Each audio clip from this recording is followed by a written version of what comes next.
আবরার কি করতেছ? মানে পড়ার সময় খাওয়া? তুমি বলে ক খ ভুলে গেছো গা? হ্যাঁ হ্যাঁ, তো তোমার উনা আন্টি যে কইলো ক খ বলে ভুলে গেছো গা?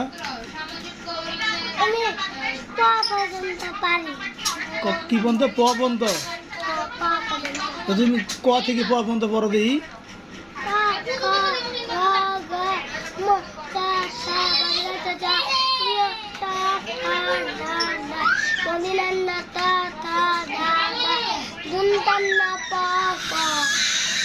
দূর বন্ধই পারো? তোমার কি কালকে পরীক্ষা? এদিক টাকা জোরে কও। কালকে পরীক্ষা? পরীক্ষা কি করান লাগবো? লেখালেখি করান লাগবো, ভালো ভালো ভালো করে পড়তে দেবো, এটাই তো। তুমি ভালো করে পড়ো, এই পড়া থিয়া তাল বাহানা করতেছো, এটা মোটেও ঠিক না। ঠিক আছে, চালু করে পড়ো।